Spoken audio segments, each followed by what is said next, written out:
আসসালামু আলাইকুম। আজ আর খালেদা জিয়া, তারেক রহমান, খালেদা জিয়ার অসুস্থতা, এয়ার অ্যাম্বুলেন্স এগুলো নিয়ে কথা বলবো না। এর মধ্যে এ নিয়ে অনেক কথা বলা হয়েছে, যদিও এটাই এখনো পর্যন্ত দেশের রাজনীতিতে একটা বড় ঘটনা। সবাই এ নিয়ে আলোচনা করছে, কিন্তু যেহেতু আমি একাধিক দিন এ নিয়ে আলোচনা করেছি, আজ আর আমি একটু অন্য বিষয় নিয়ে কথা বলতে চাই। বিষয়টা ছোট, কিন্তু অনেক বড় অঘটনের কারণ এই বিষয়টা হতে পারে, অথবা আমাদের জাতীয় জীবনে একটা বড় ষড়যন্ত্রের একটা ইঙ্গিত এখানে আপনি পেতে পারেন। এটা দুদিন আগের ঘটনা। একটা ভিডিও আমি দুদিন আগে আমার চোখে পড়েছিল, এবং সেটা নিয়ে আমি তখন অতটা গুরুত্ব দেইনি এই কারণে যে আমার কাছে মনে হয়েছিল ভদ্রলোকের বয়স হয়েছে, হয়তো বয়স হলে অনেক সময় কিন্তু সমস্যা হয়, চিন্তার ধারাবাহিকতা কাজ করে না ঠিকঠাক মতো, হয়তো সেরকম কিছু হতে পারে। সেই জন্য আমি এটা চুপ করেছিলাম যে ঠিক আছে, এটা নিয়ে অত বেশি কিছু বলার দরকার নেই। কিন্তু এরপরে আরেকটা ঘটনা ঘটলো, সেই ঘটনাটা নিয়ে আলোচনা করি আগে, তাহলে আপনি বুঝবেন যে আগের দিন আমি কেন ওটা বলেছিলাম।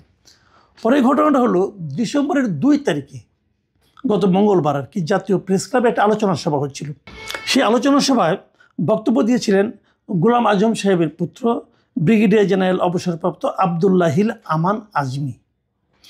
এই ভদ্রলোক দীর্ঘদিন কিন্তু গুম হয়েছিলেন, এবং সে কারণেই সম্ভবত ওনার প্রতি আমার একটা বিশেষ ধরনের আগ্রহ কাজ করছিল। আমি সবসময় ওনার কথাকে খুব গুরুত্ব দিয়ে বিবেচনা করি।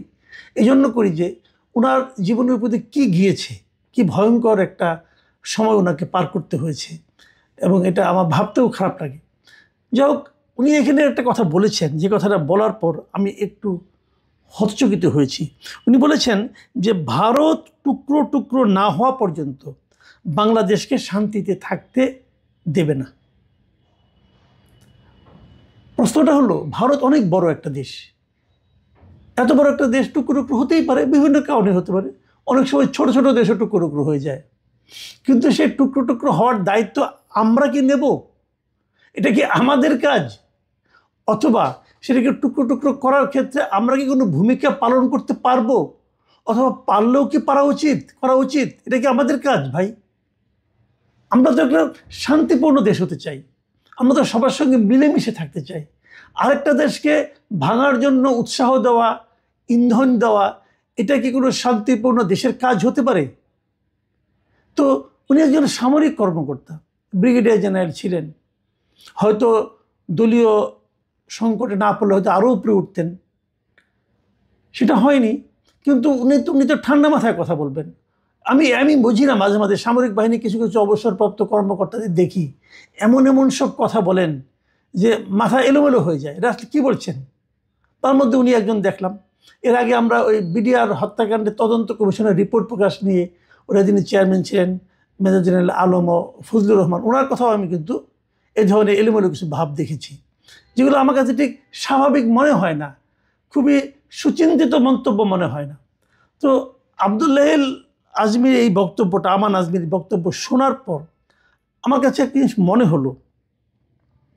সেটা হলো যে দুদিন আগে যে আমি একটা বক্তব্য শুনেছিলাম, এরও একদিন আগে, সেটা দিয়েছিলেন রাওয়া ক্লাবের বর্তমানে যিনি চেয়ারম্যান আছেন, কর্নেল অবসরপ্রাপ্ত আব্দুল হক।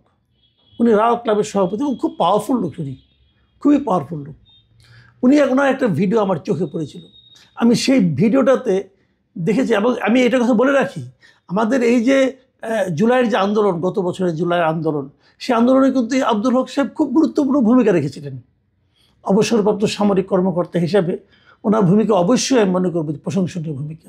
কিন্তু এই আব্দুল হক সাহেব দুদিন আগে একটা ভিডিওতে, একটা জায়গায়, একটা অনুষ্ঠানে উনি যা বললেন, তার যে ভিডিওটা আমি দেখেছি, এই ভিডিওর বক্তব্যটা না আমার কাছে তখনই ডাইজেস্ট হয়নি যে উনি আসলে এটা কী বলছেন।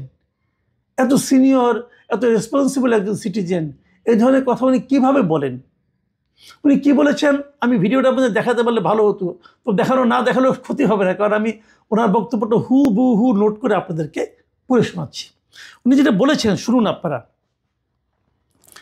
উনি বলেছেন যে ভারত আমাদেরকে শান্তিতে থাকতে দেবে না, অথবা ভারতকেও আমরা শান্তিতে থাকতে দেবো না। এই প্রসঙ্গে যে উনি বলেছেন যে আমাদের যুবকদেরকে সামরিক প্রশিক্ষণ দিতে হবে, যেটা অলরেডি শুরু হয়ে গেছে, এবং তারপরে বলেছেন তারা আমাদের দেশকে দখল করতে চায়। আমরা কেন বসে থাকব? ডক্টর ইউনূস বলেছেন না 7 সিস্টার্সের কথা, যতক্ষণ পর্যন্ত না আমরা ওই 7 সিস্টার্সকে বিচ্ছিন্ন করতে পারবো, আলাদা 7টা রাষ্ট্র করতে পারবো, ততক্ষণ পর্যন্ত বাংলাদেশ নিরাপদ নয়। মানে আপনারা একটা কথা ভাবুন, একটা জিনিস, যে উনি প্রথম বলছেন ভারত আমাদের দেশকে দখল করতে চায়। এটা যে চায় হতে পারে, আমি জানি না, কিন্তু উনি কোথায় জানলেন?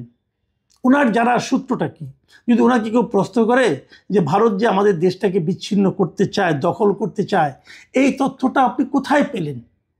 আমাদের অবসরপ্রাপ্ত কর্নেল সাহেব কি জবাব দেবেন, এটা জানার আমার খুব আগ্রহ। আপনি তো বলবেন ভারত কখনো বলেনি, তো বলে না বললে আপনি কোথায় পেলেন? ভারতের হয়ে অন্য কেউ কি বলেছে? না, তাও বলেনি। তাহলে কোথায় পেলেন? ভারতের হাব ভাব দেখে আপনি মনে হয়, হ্যাঁ হতে পারে আপনার হাব মনে হয়, আপনার যেমন মনে হয় অন্য অনেকে নাও মনে হতে পারে।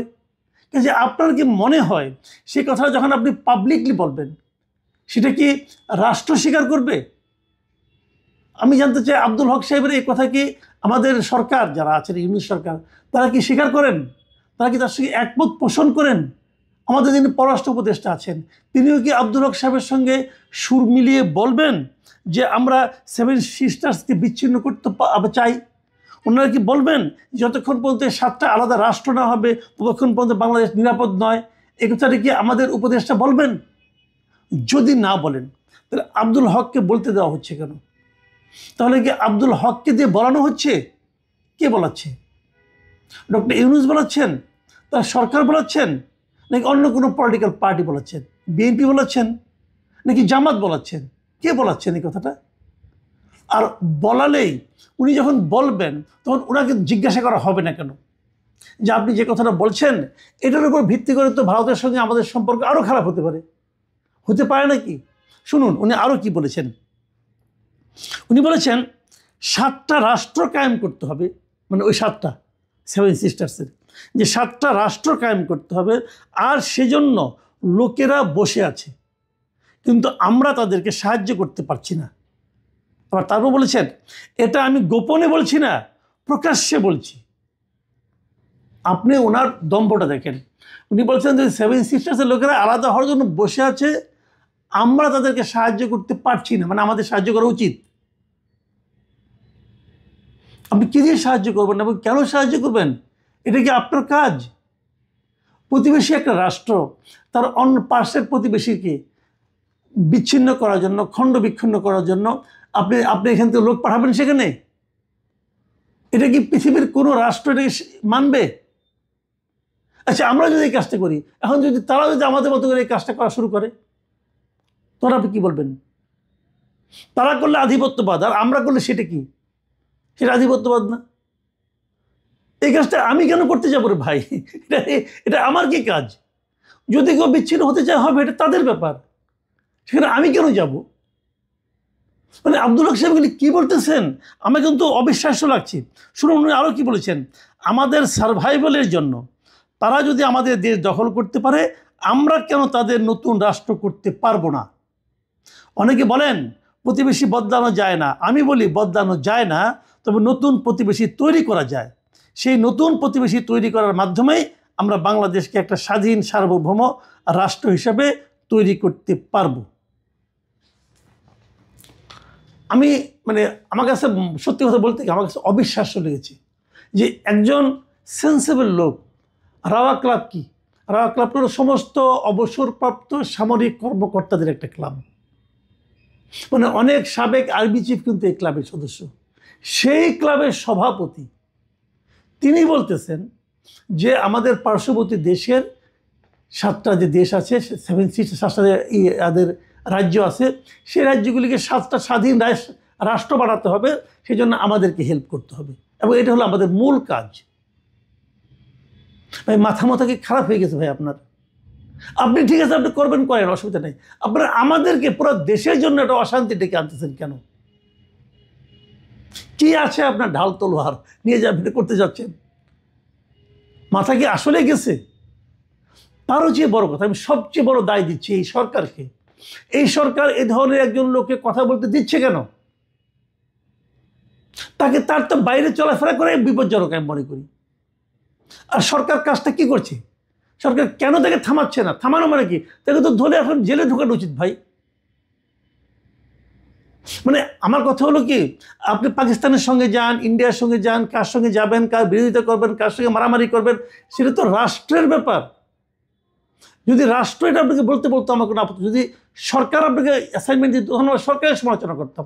আমি এখন সরকারের সমালোচনা করছি যে এই ধরনের লোকদের কথা বলতে দেওয়ার সুযোগ করে দেওয়ার জন্য, কথা বলার জন্য এই সমস্ত লোককে উন্মুক্ত স্বাধীনভাবে চলাফেরা করতে দেওয়ার জন্য আমি সরকারের সমালোচনা করছি।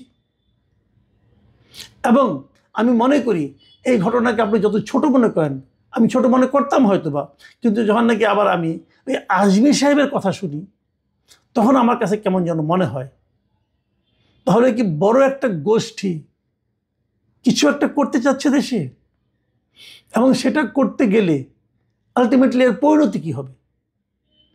আমরা কি একটু যুদ্ধবাজ জাতিতে পরিণত হতে চাই? আমাদের এই যুদ্ধবাজ জাতিতে পরিণত হওয়ার জন্য মদতটা কে দিচ্ছে? কে দিচ্ছে? ভারতের ঝামেলা হলে কার লাভ? পাকিস্তানের লাভ? আমি কি এই পাকিস্তানের এখন নতুন আবার ওদের জেনারেল আবার আরও একটা পদ পেয়েছেন যে ওনার নাকি বিচার হবে না পরবর্তী, যে আসিম মুনির সাহেব। আমরা কি ওনার অনুগত হয়ে থাকতে চাচ্ছি? দেশে হচ্ছেটা কি ভাই? আমি এই সরকারের অনেক সময় বলেছি এটা একটা নন সিরিয়াস টাইপের গভর্নমেন্ট। আমার এখন মনে হচ্ছে আসলেই এটা একটা দায়িত্বহীন সরকার। অন্য একটা রাষ্ট্রের ব্যাপারে এই ধরনের উস্কানিমূলক কথা বলার পরও যদি সরকার কোনো ধরনের পদক্ষেপ না নেয় তাহলে এই সরকারকে দায়িত্বহীন ছাড়া আর কি বলা যায় বলুন? প্রিয় দর্শক, আমি একটা কথা বলতেই চাই, দেখুন আমরা ভাই শান্তিপ্রিয় মানুষ, আমরা কোনো যুদ্ধ চাই না, আমরা কোনো গণ্ডগোল চাই না, আমরা কোনো অনুপ্রবেশ চাই না, অথবা আমরা কারোর ওপর আধিপত্য বিস্তার করতে চাই না। আমরা আমাদের মতো শান্তিতে বসবাস করতে চাই। এক্ষেত্রে যারা বাধার কারণ হয়ে দাঁড়াবেন, এক্ষেত্রে যারা ষড়যন্ত্রের কথা ছড়াবেন, তাদেরকে আমরা থামাতে পারবো না, কারণ আমরা ছোট মানুষ। তাদেরকে আমরা সমালোচনা করব, তাদেরকে আমরা ঘৃণা করব। প্রিয় দর্শক, এখন এ পর্যন্তই। খুদা হাফেজ।